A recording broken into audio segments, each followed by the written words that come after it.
ब्रह्मांड के शून्य में जब देवताओं ने देखा कि पृथ्वी पाप के बोझ से पाताल में धंस रही है, तब एक दिव्य शक्ति ने साकार रूप लेने का निर्णय लिया। इस कहानी का आरंभ उत्तर प्रदेश के कासगंज जिले के एक छोटे से गांव बहादुर नगर से होता है। यहाँ एक साधारण परिवार में नारायण साकार हरि का प्राकट्य हुआ।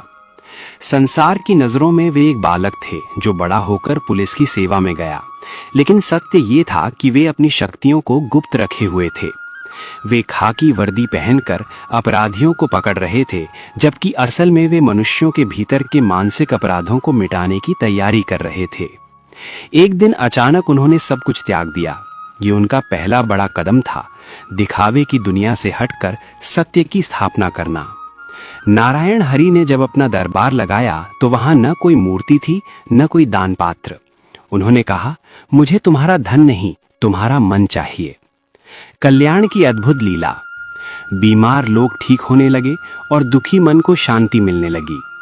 उन्होंने अपने भक्तों को मानवता का ऐसा पाठ पढ़ाया कि उनके अनुयायी आपस में भाई बहन की तरह रहने लगे। उन्होंने भूखों को भोजन और बेसहारा को आसरा दिया। उनका सबसे बड़ा कल्याण ये था कि उन्होंने गरीब तबके को आत्मसम्मान के साथ जीना सिखाया, उन्हें हरि का अंश बताया। जैसे जैसे नारायण हरि की महिमा बढ़ी, कलयुग की नकारात्मक शक्तियां जागृत होने लगीं। चारों ओर हाहाकार मच गया। अचानक मौसम बदलने लगा। इंसानों के स्वभाव में दरिंदगी आने लगी। लोग पूछने लगे, प्रभु, कलयुग का अंत कब और कैसे होगा? तभी कहानी में एक बड़ा ट्विस्ट आता है। नारायण हरि ने मुस्कुराकर कहा, कलयुग बाहर नहीं, तुम्हारे भीतर है। जब तक तुम्हारे भीतर का रावण नहीं मरेगा, बाहर का कलयुग नहीं थमेगा। लेकिन बाहरी दुनिया में भी विनाश के बादल मंडराने लगे। भविष्य की इस कहानी का सबसे रोमांचक हिस्सा वो है जब पाप अपनी चरम सीमा पर होगा। आकाश का रंग गहरा लाल हो जाएगा, धरती कांपने लगेगी। अधर्मी लोग अपनी शक्तियों के मद में चूर होकर नारायण हरि के भक्तों पर प्रहार करेंगे। उस समय नारायण हरि अपना शांत रूप त्याग कर विनाशक स्वरूप धारण करेंगे, लेकिन वे कोई अस्त्र शस्त्र नहीं उठाएंगे।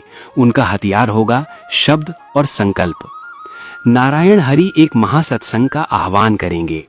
जब लाखों भक्त एक स्वर में नारायण साकार हरि का जय घोष करेंगे, तो उस ध्वनि तरंग से ब्रह्मांड में एक ऐसा कंपन पैदा होगा कि अधर्मियों के हृदय स्वतः फट जाएंगे। कलयुग का अंत किसी युद्ध से नहीं, बल्कि एक महा ऊर्जा के विस्फोट से होगा, जो केवल सत्य को बचाएगा और असत्य को भस्म कर देगा। जब प्रलय का जल चारों ओर फैलेगा, तब नारायण हरि के हाथ एक सुरक्षा कवच यानी डिवाइन